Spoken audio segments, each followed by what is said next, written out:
नमस्कार दोस्तों, मैं डीएम पंडित आपका स्वागत करता हूं मेरे इस यूट्यूब चैनल पे। आपका सीटेट 2024 का एग्ज़ाम आने वाला है और उसके लिए हम ईवीएस और जीके जीएस की वीडियो बना रहे हैं। इसमें जो हमने सीरीज़ चालू करी है, इसके अंदर ईवीएस के मिक्स क्वेश्चन हैं जो जिसके साथ जीके जीएस और साइंस भी है। आपके मतलब कि सीटेट 2024 जो जुलाई में होगा, मतलब जुलाई में जिसकी डेट है आशंकित, वो 30 नंबर का है। ठीक है, आपके सब्जेक्ट दिखा देता हूँ। अगर आपको सिलेबस ना पता हो तो आपको दिखा दिया जाता है। ये 30 नंबर का 30 number 30 number 30 number 30 number 5 subject 30 number के मिला के आपका 150 नंबर का एग्ज़ाम होगा। ठीक है, इसमें से एनवायरमेंटल साइंस जो कि तीसरी से लेकर 5वीं का मूल बेस होता है, उसकी तैयारी मैं आपको करवा रहा हूँ। ठीक है, आपके अलग अलग चैनल्स पे आप देखेंगे अलग अलग तरह की वीडियो बनी है, बहुत सारी, उसके मिलियंस मिलियंस व्यूज़ जा रहे हैं। लेकिन उन चैनल्स को देख के मेरे को ऐसा लगता है कि भाई इतने आसान आसान से क्वेश्चंस करवा रहे हैं, उसकी वजह से बच्चे वही आसान क्वेश्चन देख के उसके पास चल जाते हैं। उनको लगता है कि हमें तो ये सारी चीज़ें आ रही है। भाई आपको वो सारी चीज़ें करनी है जो आपको नहीं आ रही, क्योंकि वो जो मुश्किल करेगा उसको आसानी आराम से आ जाएगी। अभी आप आसान क्वेश्चंस करोगे तो आपको हो सकता है पेपर में ना आए, तो इसलिए ऐसे क्वेश्चंस करिए जो पेपर में आए। टाइम पास वाले क्वेश्चंस ना कीजिए। धन्यवाद। चलिए आगे बढ़ाते हैं। पहला क्वेश्चन हो जाएगा, वायु दाब नापने वाले यंत्र को किस नाम से जाना जाता है? तो अलग अलग चीज़, जैसे आपका वजन नापते हैं तो वैसे वायु दाब नापने के लिए भी यंत्र होता है। वायु दाब नापने वाले यंत्र को बैरोमीटर बोला जाता है। ठीक है, तो वायु दाब मापने के लिए बैरोमीटर नामक यंत्र का प्रयोग किया जाता है। बैरोमीटर में वायु दाब मापने के लिए पारा Hg नामक धातु का प्रयोग किया जाता है। बैरोमीटर में पारे के नीचे गिरना आंधी युक्त मौसम का संकेत देता है। ठीक है, जबकि थर्मामीटर क्या करता है, ये तो आपने देखा होगा डॉक्टर के पास, मानव शरीर का माप नापता है, मतलब बुखार नापने के लिए, गर्मी नापने के लिए। और सिस्मोग्राफ भूकंप नापने के लिए, जो ऐसे हिलता रहता है, यूं यूं बनाता है, यूं ऐसे लाइन आती है, टू टू टू टू टू टू टू टू टू टू टू टू टू टू, ये सिस्मोग्राफ होता है। ठीक है, और हाइग्रोमीटर वायुमंडल में आर्द्रता, कितनी नमी है, कितना गीलापन है, कितनी ह्यूमिडिटी है, वो नापने के लिए। ठीक है, तो आपको दिखा भी देता हूँ बैरोमीटर, देख लीजिए। बैरोमीटर ये रहा, यह है बैरोमीटर। ठीक है, यह है मरकरी बैरोमीटर, इसके अंदर मरकरी भरी हुई है। ठीक है, ये बता रहा था, उसमें लिखा था ना, ऊपर बढ़ता है और नीचे बढ़ता है, तो यही है। एयर प्रेशर नापता है, एयर प्रेशर कितना है। ठीक है, चलिए आगे चलते हैं। आपके लिए ऐसी अच्छे अच्छे चित्र लगा के अच्छी सी वीडियो बना रखी है मैंने, आपको शायद अच्छा लगेगा सब कुछ। ठीक है, अगले क्वेश्चन पे चलते हैं। बीटी कपास क्या है? बीटी कपास एक संकर पौधा है, एक ट्रांसजेनिक पौधा है, या एक प्राकृतिक पौधा है, या एक औषधि पौधा है? तो बीटी कपास एक ट्रांसजेनिक पौधा है। क्या है? ट्रांसजेनिक पौधा। बीटी कपास एक ट्रांसजेनिक पौधा है। इस कपास में के पौधे में बैलिसलिन थुरिजिनिस बीटी जीवाणु की उपस्थिति होती है। इस जीवाणु की उपस्थिति के कारण पौधे में कीटनाशक पैदा करने की क्षमता का विकास होता है। कीटों को मारते हैं, जिससे हानिकारक कीटों को से पौधों की सुरक्षा होती है। ठीक है, इसलिए बीटी कपास के पौधे क्या होते हैं, ज़्यादा टाइम तक जी पाते हैं, मतलब मुश्किल कंडीशन में भी जी जाते हैं। उनको ट्रांसजेनिक पौधा कहते हैं। क्या? ट्रांसजेनिक पौधा। चलिए अगले पे चलते हैं। अगला क्वेश्चन है, कौन सा वायुमंडलीय प्रदूषक अम्लीय वर्षा का मुख्य कारण है? तो SO2 सल्फर डाइऑक्साइड। ठीक है, तो अम्लीय वर्षा का मुख्य कारण SO2 सल्फर डाइऑक्साइड है, जो औद्योगिक वाहनों से उत्सर्जित तथा वर्षा की बूंदों तथा ओस की बूंदों के साथ मिलकर अम्लीयता के गुण प्रदर्शित करता है। इससे फसलों तथा इमारतों की क्षति पहुंचती है और स्वास्थ्य पर भी हानिकारक प्रभाव पड़ता है। और आपको पता है ताजमहल के पीले पड़ने का कारण ये SO2 सल्फर डाइऑक्साइड। ठीक है, सल्फर डाइऑक्साइड, ये इसी को अम्लीय वर्षा का कारण होती है। ये वाली गैस दिखा देता हूँ आपको, अम्लीय वर्षा। ठीक है, इसको बोलते हैं एसिड रेन। एसिड रेन आपने सुना होगा कि पहली बारिश में नहाना नहीं चाहिए। क्यों? क्योंकि जो हमारा प्रदूषण होता है ना, प्रदूषण से SO2 और कार्बन डाइऑक्साइड, मतलब अलग अलग तरह के केमिकल वाली गैसेज है ना, हवा में उड़ रही होती है।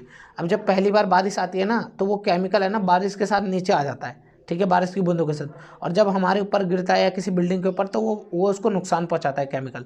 ठीक है, इसीलिए बोला जाता है पहली बारिश में नहाना नहीं चाहिए सावन की। घर वाले बोलते हैं ना, वो इसी कारण है। देखो साइंस जानते हैं घर वाले। ठीक है, चलिए आगे चलते हैं।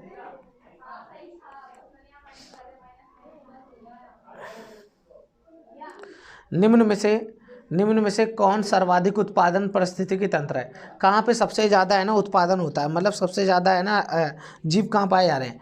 तो इसका आंसर हो जाएगा उष्णकटिबंधीय वर्षावन। उष्णकटिबंधीय वर्षावन सर्वाधिक उत्पादक परिस्थिति तंत्र है, क्योंकि इस प्रकार के वन विषुवत रेखा के आसपास पाए जाते हैं। विषुवत रेखा मतलब विषुवत रेखा जानते हो ना, उसके आसपास पाए जाते हैं। ठीक, परिणाम स्वरूप इस क्षेत्र में पर्याप्त वर्षा और पर्याप्त तापमान होने के कारण, मतलब ये धरती है, इसके बीच का एरिया बताया जा रहा है, इसका एरिया, यहाँ पे वर्षा भी सही होती है और धूप भी सही होती है। ठीक है, पर्याप्त तापमान होने के कारण पारिस्थितिकी तंत्र के उत्पादन के लिए आदर्श उत्पन्न हो जाता है। मतलब अब इस एरिया पे धूप भी बराबर पड़ रही है और पानी भी बराबर पड़ रहा है, बारिश भी हो रही है, तो इन एरिया में क्या होता है, ये जो भूमध्य रेखा है ना, इसके ऊपर के थोड़े जोन और इसके नीचे के थोड़े जोन, यहाँ पे बहुत अच्छा जीव रहते हैं। यहाँ पे सबसे ज़्यादा जेनेटिक पावरफुल वाले लोग भी रहते हैं। ठीक, तो आपको दिखा देता हूँ,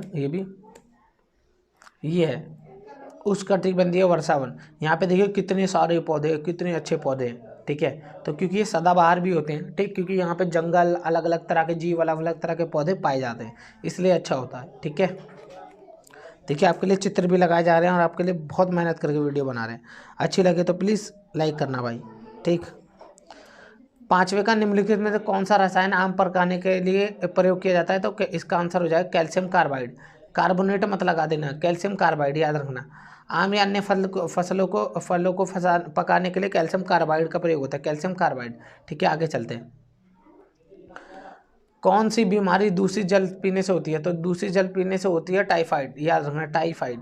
ठीक है, तो टाइफाइड रोग दूषित जल टाइफाइड क्यों होता है, क्योंकि हमें ना दूषित जल पी लेते हैं। ठीक है, इससे आत ज्वार, आत का बुखार भी कहा जाता है। यह रोग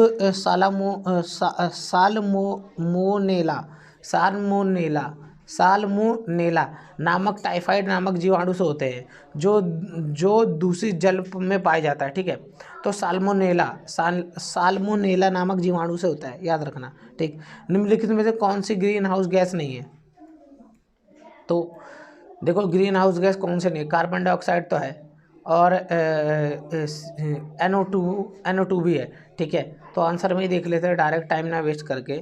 आंसर हो जाएगा सी। ठीक है, ग्रीन हाउस गैस वे गैसें हैं जो पृथ्वी में ऊष्मीय तापमान बढ़ाने में सहायक होती है। कल भी पढ़ाया था कि धूप आती है, फिर वो इन गैसों के कारण वापस नहीं जा पाती, तो यहीं पे गर्मी बढ़ जाती है। ठीक है, तो बढ़ाने में प्रमुख green house gases carbon dioxide CO2, nitrous oxide है और मीथेन है। ठीक है, क्लोरोफ्लोरोकार्बन आदि है। Carbon monoxide CO green house gas नहीं है, तो जो CO है वो क्या है, ग्रीन हाउस गैस नहीं है, लेकिन CO2 ग्रीन हाउस गैस है, तो ये O2 हटा देना है। ठीक है, इससे अगले पे चलते हैं। इनमें से कौन द्विबीजपत्री पौधे हैं, बांस, गन्ना, केला, सरसों, तो डी हो जाएगा वे फसल जिनके दो बीज पत्र होते हैं। दो बीज पत्र मतलब ऐसे एक हिस्सा इधर होता है, एक हिस्सा इधर होता है, जैसे मटर में होता है। ठीक, तो सरसों, अरहर, मटर और चना। आपको दिखा भी देता हूँ द्विबीजपत्री का मतलब क्या है। दो बीजपत्री का मतलब जिसके अंदर दो बीज होता है, ये रहा इसको बोलते हैं डाइकोट्स। ठीक है, जो ये होते हैं मोनोकॉट्स होते हैं जिसमें एक बीजपत्री होते हैं ये सारे, और डाइकोट्स होते हैं जिनमें दो बीजपत्री होते हैं, इन सब में दो बीजपत्र होते हैं। ठीक है, याद रखना, इसका स्क्रीनशॉट ले लेना याद करने के लिए। ठीक है,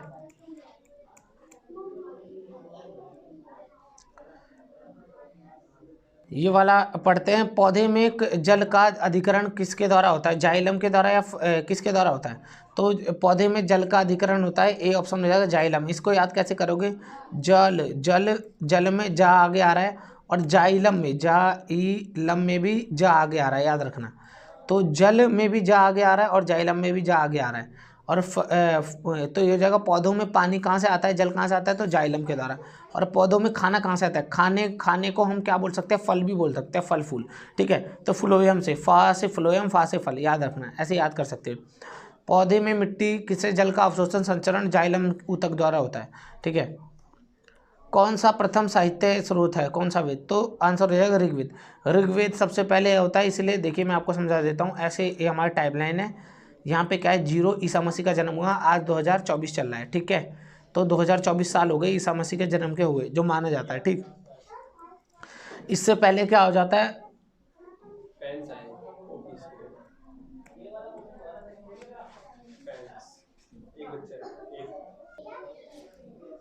हम बात कर रहे थे कौन सा वेद प्रथम वेद है। तो सबसे पहले लिखा गया वेद है ऋग्वेद। इसीलिए हम जान जाते हमें जब पढ़ते हैं तो हमें पढ़ना पड़ता है जब हड़प्पा सभ्यता खत्म हुई थी उसके बाद ऋग्वैदिक काल आता है। ऋग्वैदिक काल वो काल है जिसमें ऋग्वेद लिखा गया था और सबसे पहला वेद इसलिए बोला जाता है। उसके बाद आता है पश्च वैदिक काल, उसके बाद वाला वैदिक काल, उसमें ये तीनों वेद लिखे गए थे, ठीक है, बाद वाले। तो हमारे 4 वेद है, ऋग्वेद, सामवेद, अर्थावेद और यजुर्वेद, ठीक है। तो सबसे पहला है भारतीय प्राचीनतम वेद है ऋग्वेद। ऋग्वेद में 10 मंडल है, 28 सूक्त है और 10 मंडल है, ठीक है, याद रखिएगा, ठीक। वायुमंडल में 99% भाग पर किन 2 गैसों का विस्तार है। वायुमंडल में 99% कौन सी 2 गैस है। तो वायुमंडल में 99% ऑक्सीजन और नाइट्रोजन है। नाइट्रोजन है 78% और ऑक्सीजन है 21%, ठीक है। इन दोनों को मिला के 99 ही पहुंच जाते हैं और 1% में और सारी गैसेज मिली है, ठीक है। ऑक्सीजन है 21, याद रखना। सबसे ज़्यादा है नाइट्रोजन 78%, ठीक है। चलो अगले पे चलते हैं, ये वाला क्वेश्चन देखते हैं। पर्यावरण, ये है पेडागोगी का क्वेश्चन, ठीक है। पर्यावरण अध्ययन में शैक्षणिक भ्रमण का मूल उद्देश्य क्या है। पर्यावरण अध्ययन है उसके अंदर शैक्षणिक भ्रमण क्यों करवाए जाते हैं, मतलब शैक्षिक टूर, एजुकेशनल टूर क्यों करवाए जाते हैं। बच्चों की ऊर्जा को विकसित करने के लिए, छात्रों के प्रत्यक्ष अनुभव के लिए, समाजीकरण का बढ़ावा के लिए, टीम भावना के लिए। छात्रों के प्रत्यक्ष अनुभव के लिए मतलब कि जब बच्चे डायरेक्ट सीखेगा किसी चीज़ को, हम वो बता रहे हैं कि बेटा एक पुलिसमैन होता है, एक डाकिया होता है। अगर आपने कभी डायरेक्ट डाकिया पुलिसमैन वर्दी में ही दिखा दिया तो वो बच्चों को ज़्यादा सीखने के लिए मिलेगा, ठीक है। तो पर्यावरण अध्ययन में शैक्षिक भ्रमण, एजुकेशनल टूर का मूल उद्देश्य छात्रों को प्राकृतिक पर्यावरण के विभिन्न पक्षों का प्रत्यक्ष अनुभव कराना होता है, ठीक है। आगे चलते हैं। कार्यकीय रूप से सूक्ष्म मिट्टी की क्या विशेषता है। उसमें अधिक जल होना, पौधे को प्रकाशीय इसका आंसर हो जाएगा सी। कायिकीय रूप से शुष्क मिट्टी में लवणों की साधनता अधिक होती है। कायिकीय रूप से शुष्क मिट्टी की क्या विशेषता है। तो कायिकीय रूप से जो शुष्क मिट्टी होती है, कायिकीय रूप से जो शुष्क मिट्टी होती है उसके अंदर क्या होती है, लवण सांद्रता ज़्यादा होती है, ठीक है, याद रखना, लवण सांद्रता ज़्यादा होती है, ठीक। सतत और व्यापक मूल्यांकन क्यों आवश्यक है। सतत और व्यापक मूल्यांकन इसलिए आवश्यक है क्योंकि निरंतर मूल्यांकन होते रहने से शिक्षार्थी में परीक्षा का अनावश्यक भय नहीं होता। बिल्कुल सही, ठीक है। शिक्षार्थी से कितना नहीं सीखा जानने के लिए ये गलत है। शिक्षार्थी की प्रगति निरंतर ना बनाए रखने के लिए गलत है। परीक्षा प्रणाली को महत्व देने होती है, ये भी गलत है। हमें तो बच्चों के बारे में सोचना है ना। तो मैंने क्या बताया था कल भी, जो आंसर सही होगा वो नहीं, जो आंसर सबसे सही होगा वो आंसर चुनना है, ठीक है। तो आंसर सी है, देख लो, ठीक। चरने वाले पशु वनस्पति को कैसे बदल देते हैं। चरने वाले पशु वनस्पति को क्या बदल देते हैं, चुनकर चरने से, ठीक है।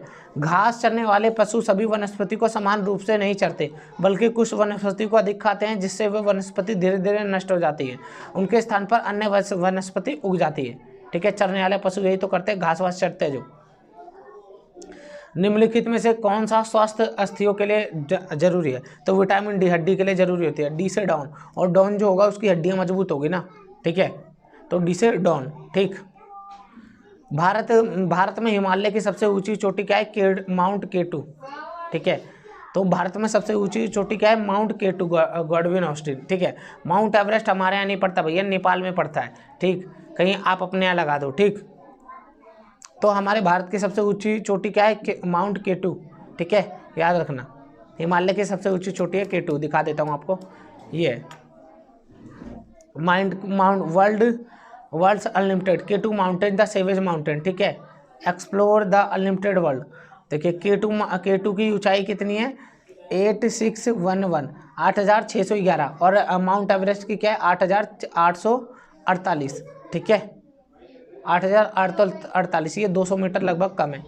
आशा करता हूँ आपको आज की वीडियो पसंद आई होगी, चित्रों और ये जो मैं क्वेश्चंस करा रहा हूँ इसके माध्यम से।